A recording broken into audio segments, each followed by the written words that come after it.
The high-flying student shot dead in front of his twin brother. There's a hole in the family. It can't be filled. They say that the Lord never gives you more load than you can carry. The load He's put on my shoulder is much too heavy. I cannot carry that one. A young woman house-sitting her grandfather's farm, attacked by a terrifying gang. Where's the key to the safe? I just thought, this is it. This is how I'm going to die. And as the Prime Minister announces new proposals to block internet pornography, a rare insight into how detectives catch online paedophiles. We're able to pick out certain clues to where the image was taken, who the child is within the image, and who the offender is. This is Crimewatch.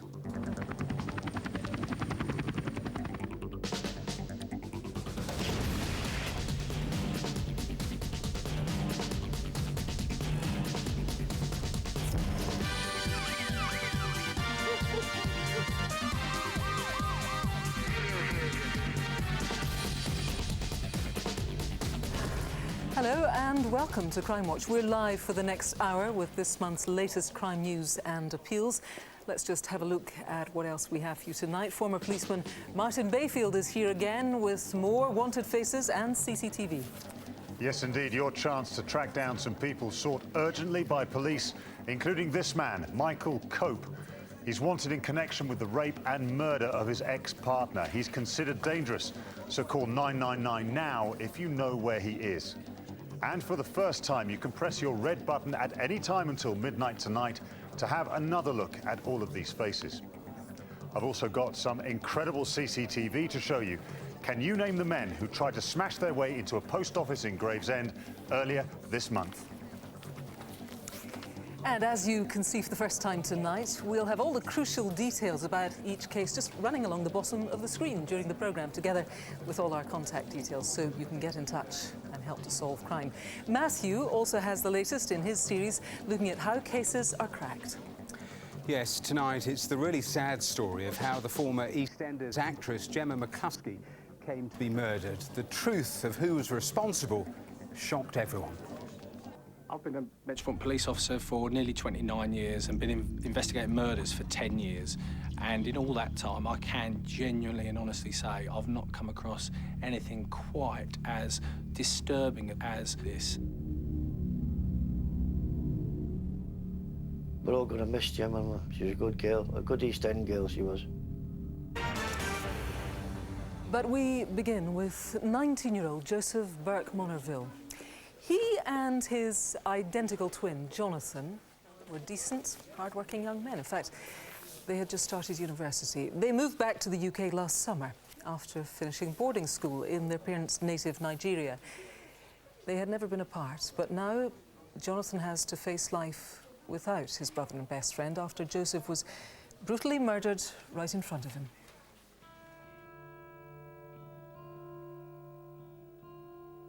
He was one of the best people ever met in my life.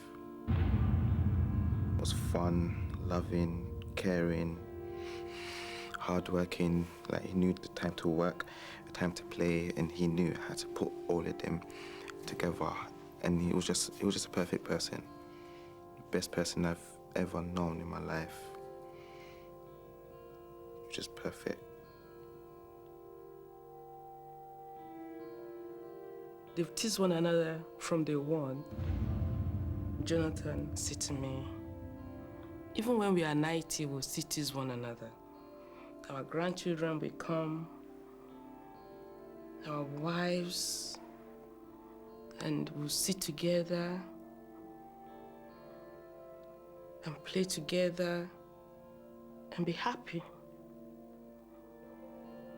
And that was the last time. They say that the Lord never gives you more load than you can carry. But I think at this particular time, the load He's put on my shoulder is much too heavy. I cannot carry that one. Identical twins Joseph and Jonathan Burke Monerville were inseparable. As well as sharing similar hobbies, both of them were first-year forensic science students at London Metropolitan University. It was like having a permanent partner. If I want to do anything, I know I've got someone that I can do it with. We were able to like communicate with each other on different subjects. If we were in the class and we were taught something, maybe I don't understand it, he understood it. Maybe he didn't understand it, I understood it. Drop that one for yourself and give me that one, innit? We did everything together, everything. Oh, thank you, Mom. Both myself, my wife, and the rest of the family, we were very proud of them. In Africa, education is like a competition. And when they realized that, they got into it. Because they did not want to fail in what we wanted for them. Plus, they realized that the better you do, the more you can achieve.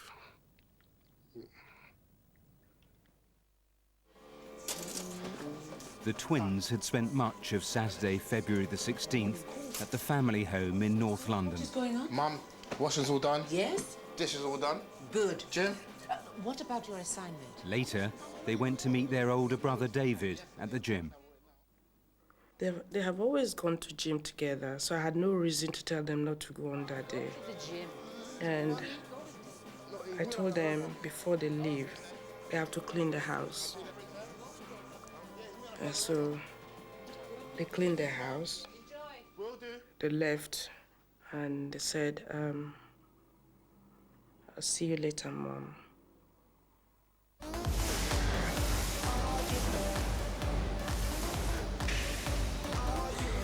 I think that was the best gym session we had together. It was just the three of us, so we were playing, we were laughing with each other. Yeah. Mr. Cardi, I just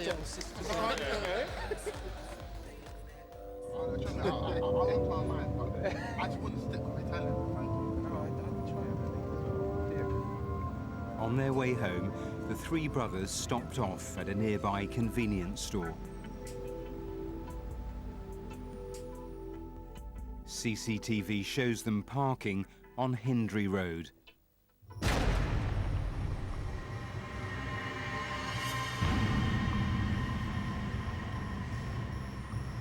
They looked very intimidating. The way they were dressed, they covered their faces, they had their hoods up. So I'm not gonna lie, I was really scared. Really scared. You Pembury? These boys aren't from around here. These boys have come from Nigeria. What do you reckon? Light them up, innit?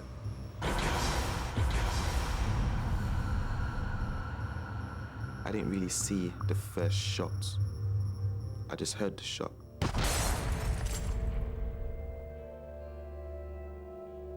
I heard another shot. And I heard David scream. Then I heard the third shot. But I didn't know what had happened. But that shot grazed my arm. At the moment, at the time, I didn't know.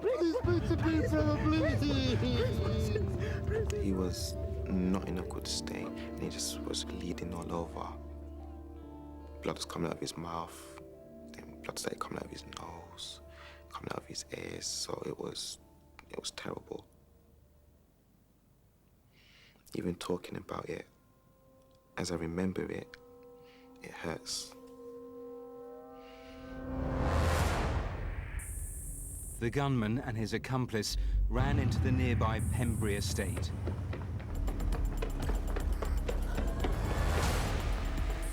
They crossed Pembury Road before heading towards Hackney Downs. But where did they go next? Drive! Drive! Drive! Drive faster, man! Drive faster! I'm trying, all right? It's okay. Joseph, it's gonna be okay. Bleeding, all right? Joseph, it's gonna be okay. Joseph, drive faster, man! Drive faster! Jonathan sustained only minor injuries, while older brother David was shot in his left arm. But Joseph had been hit in the head by a single bullet. David went straight and turned at Clapton Square, and we saw a police car.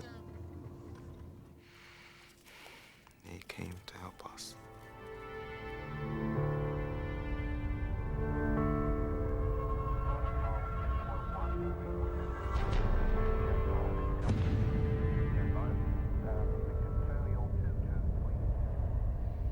The only thing I could do was pray. That's all I could do. Joseph was taken for treatment at the Royal London Hospital.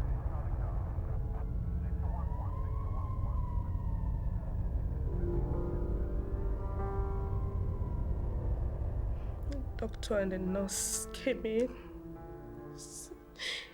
You have to brace yourself. I said, what do you mean? I don't understand that English. You need to explain it to me. I don't understand what you mean by brace yourself. What are you telling me? And he just looked, and I know.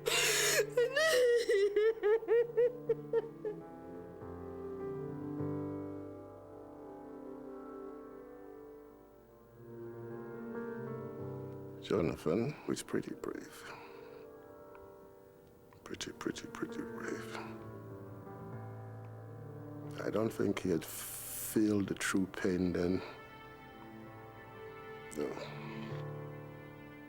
He's been suffering since then. We've all been suffering.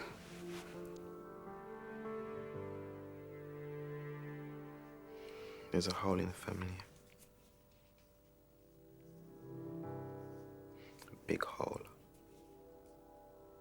It can't be filled. It's like he's gone on a journey. Because there was no reason for this. No reason.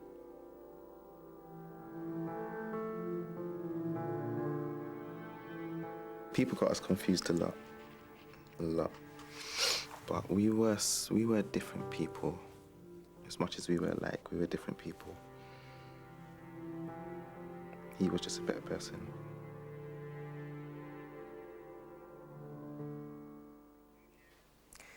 A decent, law-abiding, hard-working young man. I'm joined now by Detective Chief Inspector Sheila Stewart. This is very, very distressing, this case. It really is appalling. You do, in fact, have CCTV of the actual killing itself. For obvious reasons, we're not going to show that, but we do need to look at the cold, hard facts. Take us through what you know, Sheila. This was just after 8 p.m. in Hackney on a Saturday night on the 16th of February this year. We see our two male suspects come into Clarence Road and they seem to be looking for someone or something. They pass several people in the road and I'm looking for those individuals to come forward. They approach the car and the first male speaks to Joseph. Moments before, he steps back, raises his arm and fires 3 shots into the car, targeting 3 passengers. Now, you do have, I mean, really a pretty good description of these men. Give us the description. The gunman is male, he's black, he's about 18 to 22 years old, and he was wearing a black hooded top and had something over a scarf over his face. The second male was taller. He was about the same age, but he was lighter skinned, possibly Turkish or of mixed race. Again, wearing a black hooded top and a face covering. Witnesses here, of course, crucial. Can you take us through the route that these guys took after they perpetrated the crime? Certainly. They ran off down Hindley Road into Pembury Estate, crossing Pembury Road and making their way up to Downs Park Road. We last see them going into Hackney Downs. The weapon, a 9mm black self-loading pistol, is still outstanding. So I need to know where these two have gone from there. That's for sure. You mentioned you don't have the gun. You see, I'm pretty sure there'll be people watching tonight who can tell you things that are really important to solving this case. They might be terrified looking at this, thinking, I just can't come forward, I'm petrified. What would you say to them? We have procedures within the criminal justice system to protect those people, to protect the witnesses, and to deal with those fears. Joseph was shot in front of family and friends, and if these 2 individuals aren't caught, then no one is safe from this level of violence. That's for sure. Sheila, thank you very much. I should tell you there is a £20,000 reward for information leading to the prosecution of the people who did this terrible thing. No doubt there are people watching tonight who know the 2 gunmen. Think of Joseph, think of Jonathan, think of the family. I would urge you to call now. 0500 600 600 is the number. Martin. Time for some wanted faces now, starting with an urgent appeal to find this man, Michael Cope, The 28-year-old is sought by officers in connection with the rape and murder of his ex-partner, 25-year-old mum of two, Lindsay Ashton, whose badly beaten body was found at her home in Salford just over 3 weeks ago. This CCTV shows Cope buying food and drink at a shop in Hindley in Wigan at about 1:25 p.m. on Sunday, the 14th of July. Cope is from Manchester, and police think he may well be sleeping rough. There's a £25,000 reward for information which leads to his arrest. He's considered to be extremely dangerous, so if you see him or know where he is, call 999 straight away. Next is convicted sex offender Michael McCartney. The 78-year-old went on the run after being found guilty of 11 sexual assaults, including 2 against children. He was sentenced in his absence to 8 years in prison and was given an indefinite sexual offences prevention order. He has links to Letchworth in Hertfordshire and to Cyprus and Spain.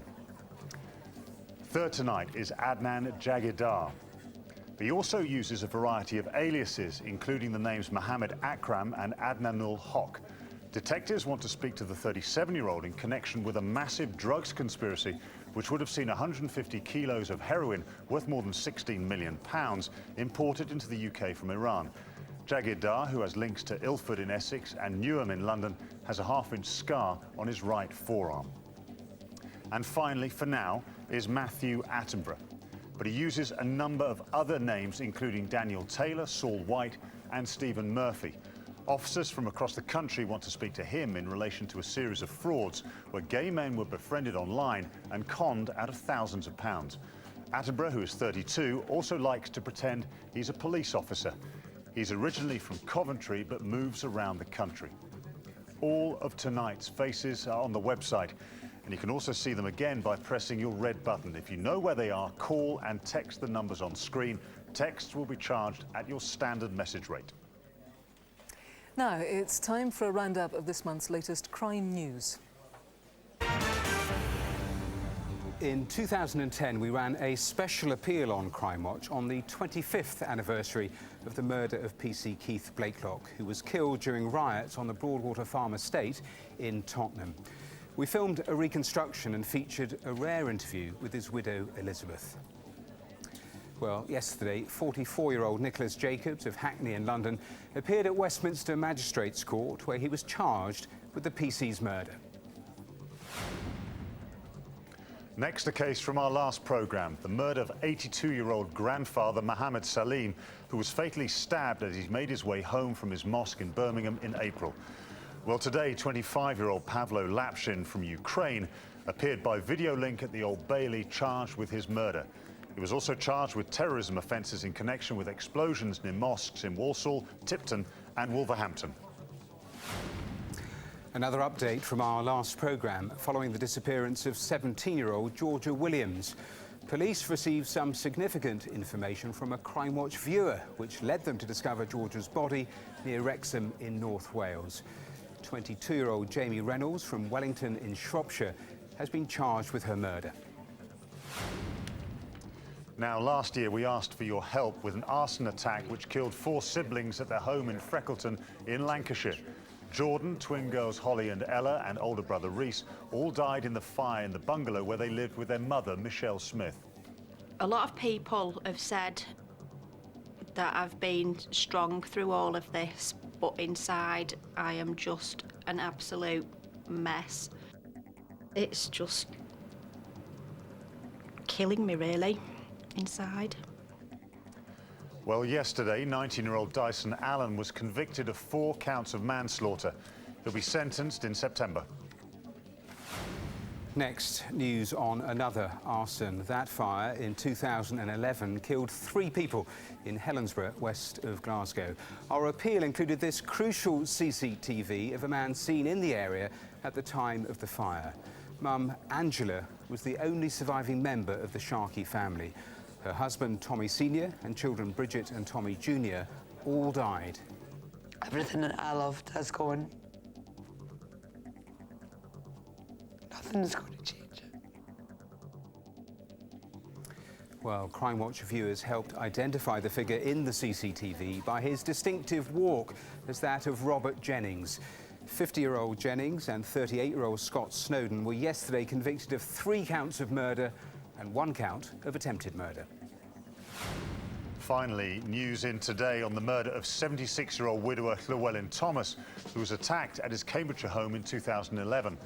The jury in the case took just 1 hour to find 26-year-old Frankie Parker and his uncle, Gary Smith, 21, guilty of the murder. The pair are due to be sentenced tomorrow. Mark Bridger's conviction for the murder of 5-year-old April Jones on the day of our last programme once again brought the big problem of online child abuse into the headlines. Lots of us agree that more needs to be done. Well, last week, the parents of April Jones and Tia Sharp met with the Prime Minister to discuss his new proposals for internet providers to block all pornography unless households choose to receive it. But what is being done about the root causes and the existing victims and paedophiles who exploit them? Well, Martin has been to see the work of 2 agencies on the front line in the fight against online child abuse. 2 unconnected murders with 1 common thread. During the trials of the men who killed April Jones and Tia Sharp, it was revealed in the days before they committed their crimes they had both been searching the internet for indecent images of children. But what many of us can't understand is why it's apparently so easy for anyone to gain access to images of child abuse in the first place. There are 2 agencies in the UK whose job it is to shut down these websites, to catch the people running them and the people viewing them. Now, naturally, the work of these organisations is covert, but I've been given rare access to the people in charge of bringing the paedophiles to justice.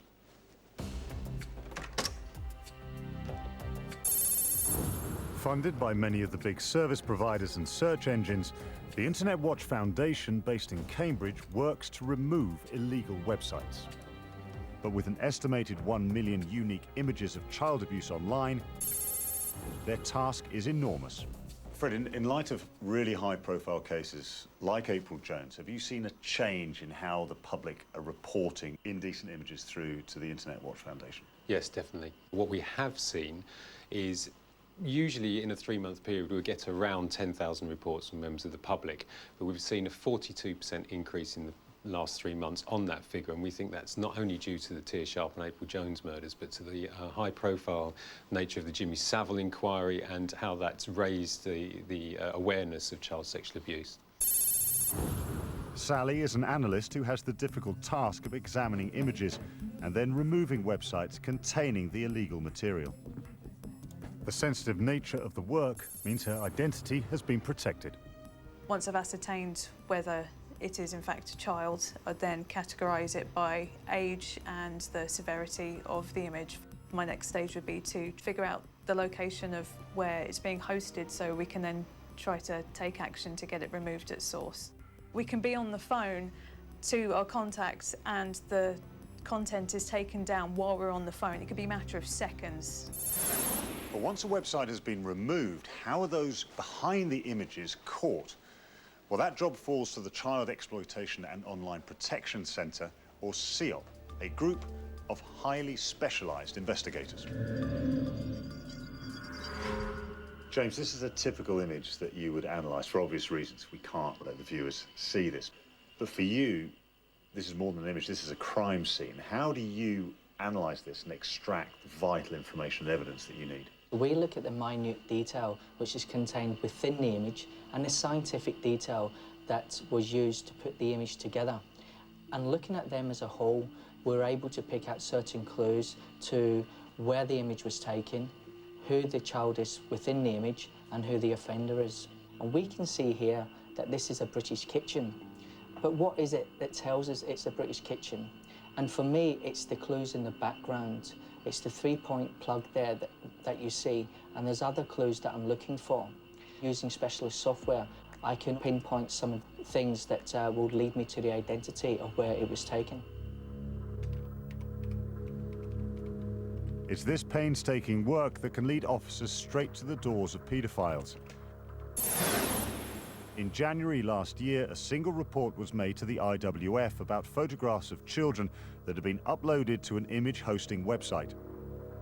There were some images of a child that weren't specifically illegal when you viewed them on their own, but there was enough to be worried that this child was being abused. The information was passed on to CEOP, who began an investigation into where the photographs were taken. Analysing the images, we came down to 3 locations in the UK which that child could possibly reside, was visiting, or the offender was residing or visiting. Investigators knew they had to find the people responsible before they committed further crimes. The images were quickly tracked to a street in the Lincolnshire area, and with the help of local officers, it was soon narrowed to a single address. The police officer stood outside the address and was describing the address to us in the office. Based on what the police officer said and what we were relaying back to them, the police officer was certain that he was looking at the crime scene. When the police officer knocked on the door, a male answered the door who identified himself as David Miller. 62-year-old Mellor was arrested and later admitted 18 offences involving the taking and distributing of indecent images of children. He was jailed for 6 years. He's obviously been brought to justice, but you can see that how quickly we deal with cases and the risk that these people pose to society. The destruction caused by these crimes is complex and far-reaching. This is Anne. We've changed her name and identity. She and her 2 children had no idea her husband was a paedophile until police called at her house one morning. 2 uniformed officers went upstairs to bring down my husband, and we were questioned about email addresses, things where I had no idea what was going on at all.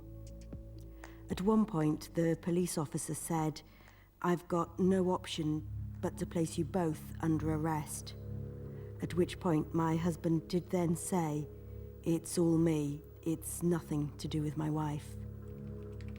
He was convicted of a number of offences against children, including downloading and distributing indecent images. He's serving a lengthy jail sentence, and Anne and her children no longer have any contact with him. Certainly for me and my children, we feel safer as well knowing he's in prison. It's still a crime that's very hidden and not talked about. So somebody needs to be doing this work. It is really important. We're certainly here to make a difference. If we can stop a child from being further abused, then my job is done. Well, Peter Davis is the Chief Executive of CEOP. He joins us now. Your line of work's been getting a lot of publicity. It's been in the headlines all week. What do you make of the Prime Minister's suggestions? Is he on the right track, or is it tinkering around the edges? I certainly don't believe it's tinkering around the edges. I do believe it's on the right track, both in terms of blocking children's access to pornography, but actually particularly in our world, which is tackling the illegal criminal child abuse imagery online. So there was a lot of good content in there, a lot of opportunities that we're going to make the most of. Yes, you see, there are 2 separate issues there, because I think any family in Britain, most families in Britain would think, you know, protecting our children and indeed protecting ourselves from these horrific images are a good thing. Absolutely. However, that is not tackling the main problem, which is the people who produce those images and the underfunding of organisations like yours who need to go in there with full firepower. What would you say to that? Well, the point is this is a massive issue. It's not just confined to the UK, and it's easy to argue for more funding, but here's the thing. One agency, even one as good as CEOP, and you can see the quality of my colleagues like James there, is not going to be big enough to tackle this. It's a team effort. Anything to do with child protection takes a lot of teamwork. Government, different agencies, the whole of UK law enforcement and the industry as well. It's not just about CEOP's budget. That's a minor part of a big picture. And nobody's going to argue with the great work that your colleagues do. And indeed, I've been to CEOP's myself and I've seen it. It's incredible and it's vital work. However, the people who want to look at these images are not typing searches surely into big search engines. They're sharing them with each other. They call it peer-to-peer sharing of these revolting images. People are offending in different ways. Some people are using search engines, and sometimes the search engines can link them into peer-to-peer networks. So even if you don't get the result back from your search engine, it can still take you to one of these peer-to-peer networks where there is harm. There are other forms of harm on the internet as well. It's a very complex picture. We need to work effectively against every single manifestation of this appalling type of crime. OK, Peter, thank you very much. I should say that even as we ran Martin's report tonight, we started getting a lot of calls, people on Twitter saying to us, I've seen these images, I want to help, how do I get in touch? I'm about to tell you how to do that, in fact. If you want to get in touch, you can get in touch with us here on the studio. 0500 600 600 is the number to do that. If you've stumbled across any of these revolting sites, then do also get in touch with www.iwf.org.uk. If you suspect a child may be in danger of abuse, then you can contact, of course, your local police force, or you can report it to Peter and his colleagues at CEOP themselves. Details on how to do that are on their website. And indeed, if you've been the victim of crime, there is always the victim support line. You can call them on 0845 30 30 900. Right, time for some crimes caught on camera now, starting with a violent attack on a shopkeeper which happened in Waltham Forest in London in January. It's a Sunday evening inside a convenience store, and this guy in a hoodie is having an argument with the shopkeeper. He leaves, but a minute later he's back and he's brought his friends with him. The argument escalates. The first guy climbs on the counter as his friend grabs some wine and uses it to threaten the shopkeeper. The man on the counter then leans over and grabs a bottle of spirits. Next, without warning, the one in the hat smashes the wine bottle over the shopkeeper's head before strolling out. A shocking attack. We need names for these two tonight. It's just after 11 p.m. on a Saturday night in March in the Albert Dock area of Liverpool. A couple of lads who are part of a group which had just been kicked out of a nearby pub for causing trouble are wandering around the quayside. As they cross a bridge, the one in a dark jacket spots a man and a woman standing down the street who had been part of the group they'd been harassing in the bar. He heads towards them, and when he reaches the couple, he launches himself at the man, hitting him from behind, the single punch knocking the victim to the floor and fracturing his jaw. The attacker then runs off back along the quayside. It was a violent and unprovoked assault. Tell us, who is this man? A Monday afternoon earlier this month at a travel agent's in Caterham in Surrey. A man wearing a grey top and carrying a large bag walks into the shop. He immediately pulls out what looks like a handgun and orders the frightened staff and customers into a back office. He demands one of the employees opens up the bureau de change, and she is forced to hand over cash. The robber eventually leaves, slipping the gun back into his bag as he does. Now, I'm sure he thought the mask would stop people recognizing him, but it only works if you keep it on your face. This man threatened a shop full of people with a gun. It's time to book him a holiday at Her Majesty's pleasure. Name, please. Plenty more CCTV still to come, and you can see it all again on the Crimewatch website. Call 0500 600 600 if you can help, or text 63399, type crime, leave a space, and then your message. And also still to come tonight, the terrifying armed raid at a rural farmhouse in Surrey in the early hours of the morning. Move, come on, go, go! I just wanted it to be over. And I thought, if you're not going to go soon, then please just kill me. And Matthew reveals how a crucial bit of CCTV exposed the truth about what happened to former EastEnders actress Gemma McCluskey. We seized the car and we had that forensically examined. What came back was that Gemma's blood was in the boot of the car. This was huge for us. We knew we had the right person.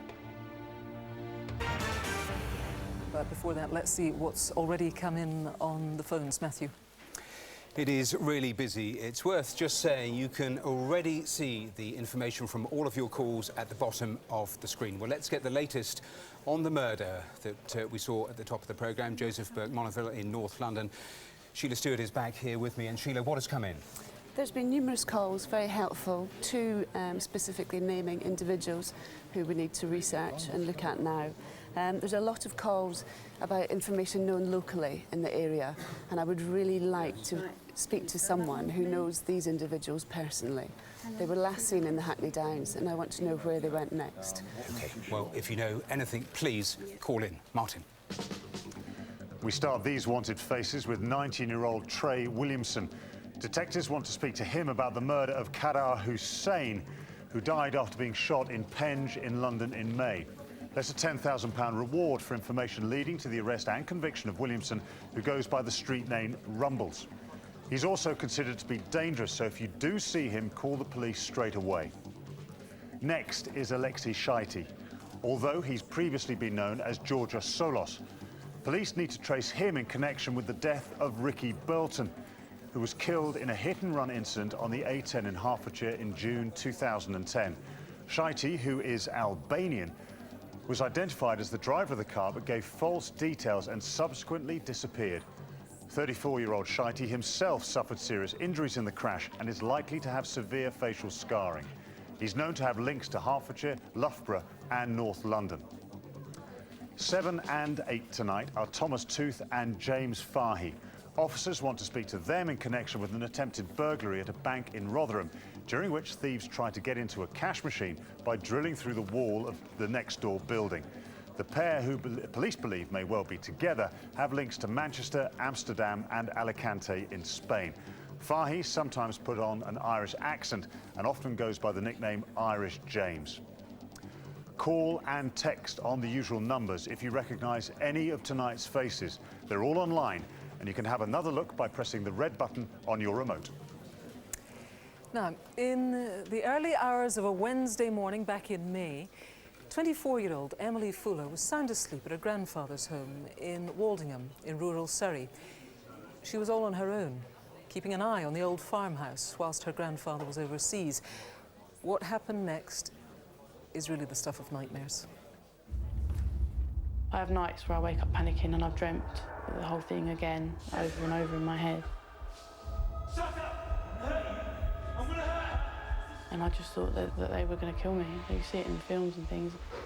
This is it. This is how I'm going to die.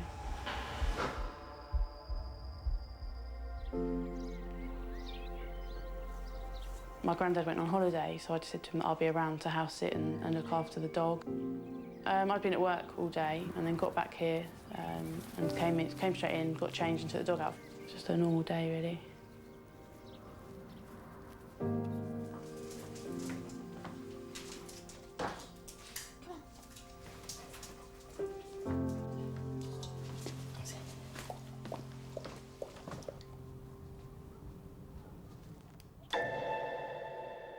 I turned all the lights off as I went, except the hall light. I always leave the hall light on in case I need to come down in the night. I just went upstairs. I didn't check windows, doors, anything. You don't really think about it. You just, you presume everything's all right and just go to bed.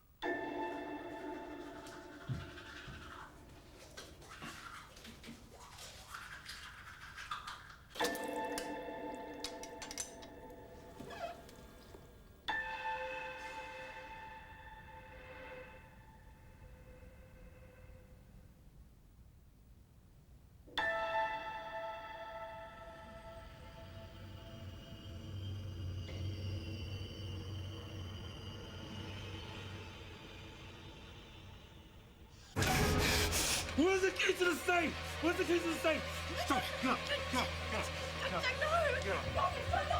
Where's the office? Where's the office? Key to the safe. Where's the key to the safe? You said it wasn't in the office. You said it was it. And he had a knife to my throat, screaming at me to tell me where the money was. I'll do it. I didn't even know there was a safe in the house. So I was just trying to think, if there was a key, where would my granddad, where would it be? All I kept thinking was that they were going to kill me. You see it in the films and things, and I just thought, this is it. This is how I'm going to die. Cover her! One of them threw one of my granddad's animal skins over my head so that I obviously couldn't see what they were doing. I don't know how long I was sat there for, but it's definitely about an hour, and I just wanted it to be over. And I thought, if you're not going to go soon, then please just kill me. And then I heard no more voices after that, just the drilling noise. Just clicked saying what they were going to do. They were going to try and drill into the safe. Leave it! Let's not leave it! I didn't hear them leave, I didn't hear any doors open or close, I didn't hear any footsteps. Just went from that drilling noise to silence. I sat there for about 15 minutes, just waiting, just to make sure that they had gone and I was safe to try and get up. I pulled my arms up from behind my back, up over, like up to my head. At the time, obviously, it didn't hurt, but I had actually dislocated my shoulder doing it. I think with the adrenaline, and I just wanted to get out of there. So I just pulled my hands up, and I just remember as I was walking with the tape on, I could just feel it rubbing into my skin, like feeling like rope burns into my ankles, and managed to get my arms out enough to then be able to free my right hand to then cut the tape off from around my feet and pull the tape off my mouth. And I was just really strangely calm for what had happened. I was really calm, just making sure that I glanced to see the dog was all right, and grabbed my work boots and walked out. I got in the car, and then that was when sort of panic sort of did start to hit.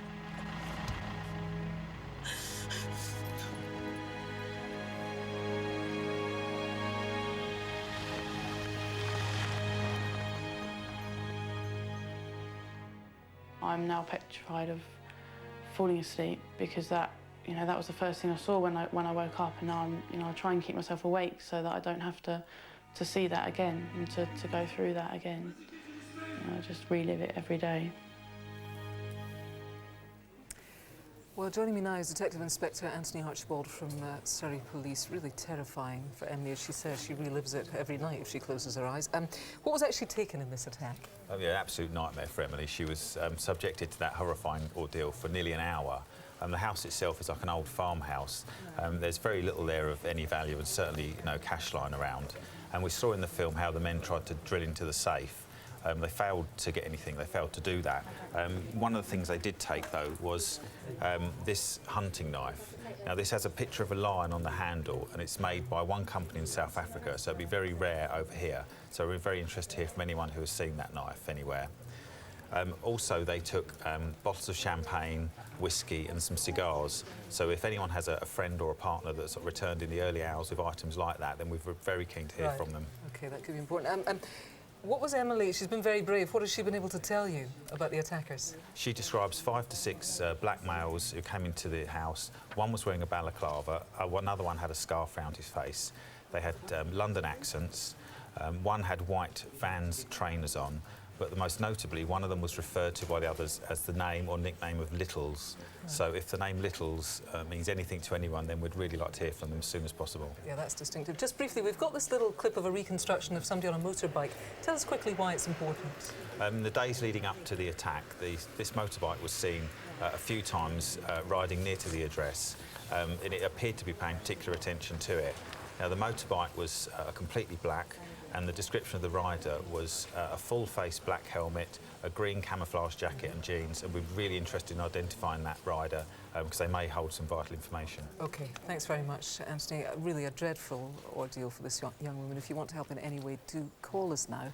You know the number, it's 0500 600 600. Calls are free for most landlines. Some networks, some mobile operators are going to charge for the calls. If you prefer, you can speak anonymously to Crime Stoppers. They're on 0800 555 111. Martin. Time now for more CCTV, starting with a nasty attempted robbery in Kent. 2 masked men burst into a post office in Gravesend on a Tuesday afternoon earlier this month. They rush straight to the front of the shop and start demanding money. A few moments later, a third man comes in and stands guard at the door.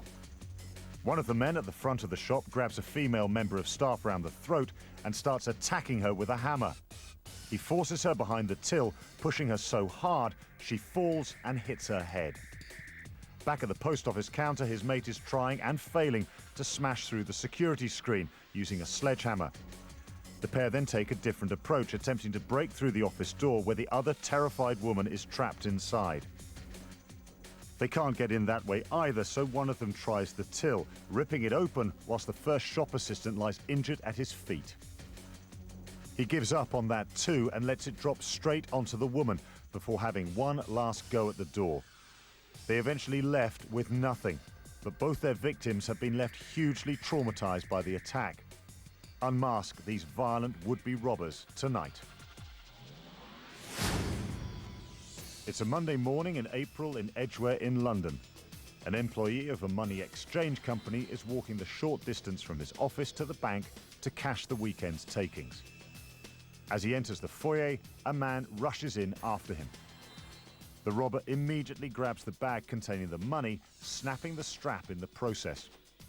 He then sprints off, followed by his dazed victim, running across the road back the way he came. This man got away with tens of thousands of pounds in cash. Now we need you to be on the money. Name, please. This is the Britannia Building Society in Newport in Shropshire on a Saturday morning last month. A man with a shaved head wearing a black top, jeans and a rather fetching pair of shades walks in. He approaches the counter where he pulls out an orange carrier bag and what looks like a handgun. He orders the terrified staff to fill the bag with cash before he leaves, tucking the gun into the waistband of his jeans as he does. Definitely an unauthorized cash withdrawal. Take a good look at this shady character and tell us, who is he? All tonight's CCTV is online, and if you recognise anyone, please call and text the numbers on screen. This is 29-year-old Gemma McCluskey. You may well recognise her. She played the part of Kerry Skinner in EastEnders. Well, in March of last year, several years after she'd left the soap, she was murdered. Her dismembered body dumped in an East London canal. Matthew looks now at how detectives caught her killer.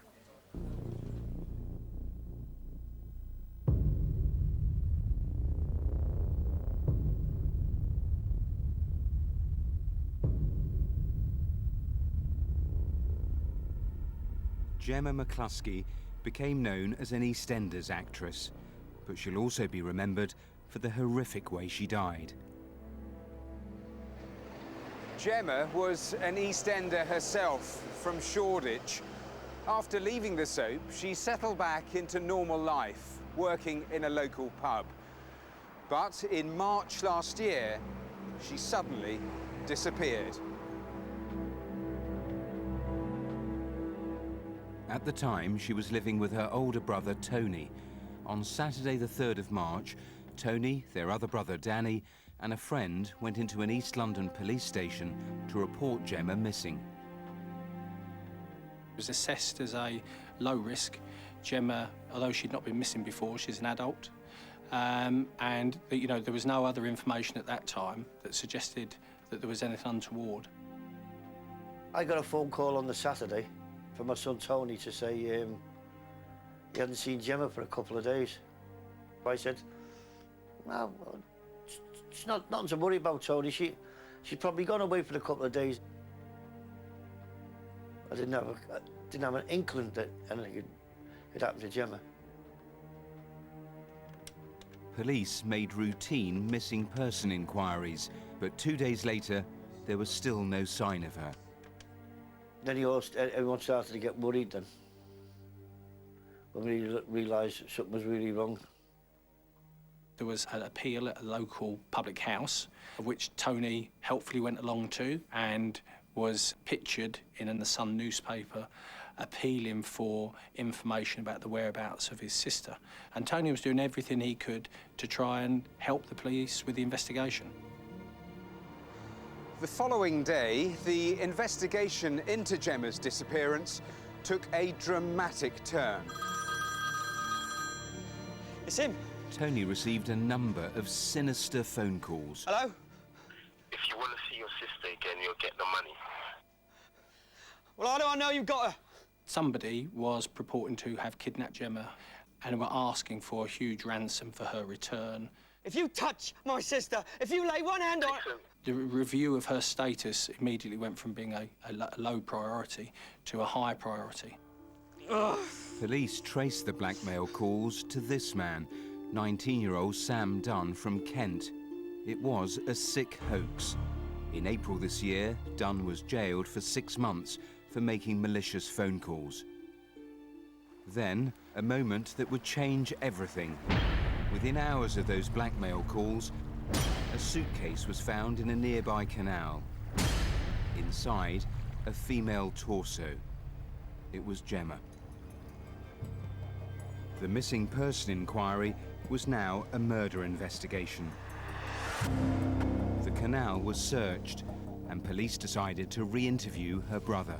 We'd had a little bit of an argument, but Tony was the last person who'd seen Gemma alive.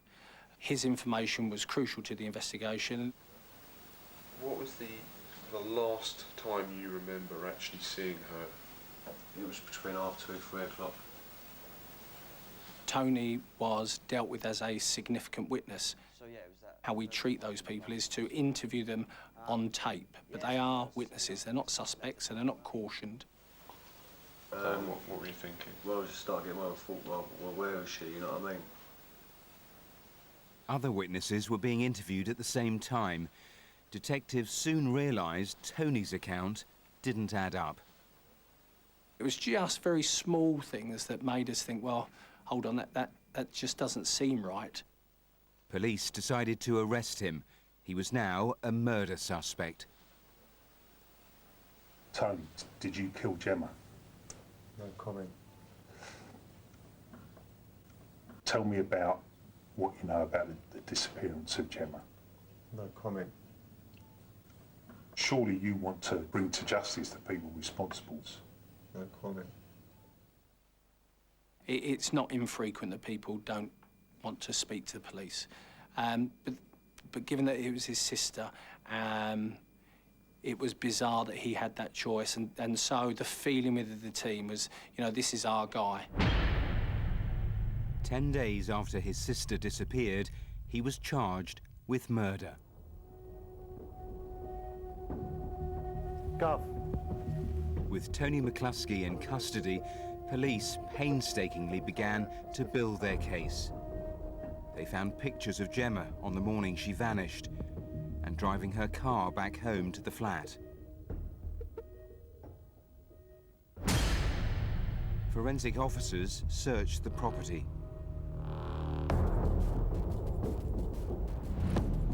Blood and human tissue matched Gemma's DNA. Detectives also checked phone records. The day after she'd gone missing, Tony had called a cab company. CCTV footage shows him with a heavy bag. Police believe it contained his sister's torso. We seized the car that the minicab driver had used, and we had that forensically examined. What came back was that Gemma's blood was in the boot of the car.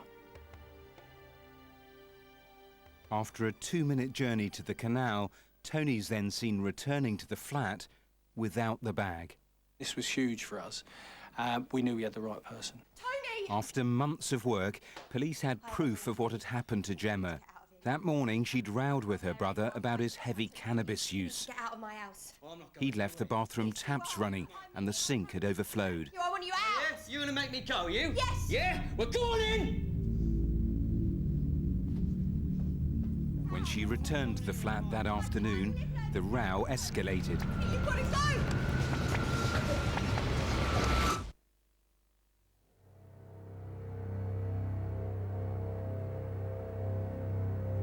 I've been a Metropolitan Police officer for nearly 29 years and been investigating murders for 10 years. And in all that time, I can genuinely and honestly say I've not come across anything quite as disturbing as this. Certainly, I've never come across a brother killing a sister. He was clearly evil in what he has done. How can any of us comprehend how somebody could not only kill their own sister, but having then killed her, to then dismember her body? I mean, it really is beyond belief that somebody could do such a sick thing.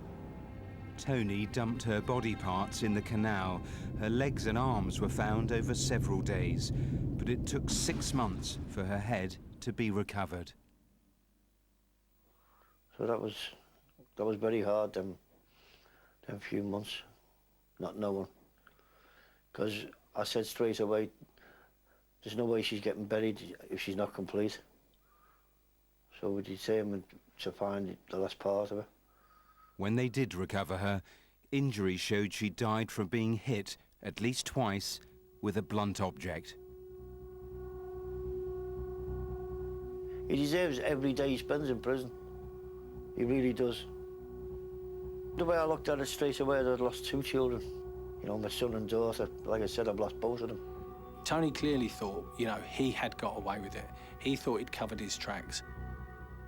He's now serving a lifetime in prison for his evilness and for the arrogance that he thought that he could get away with cold-bloodedly killing his sister.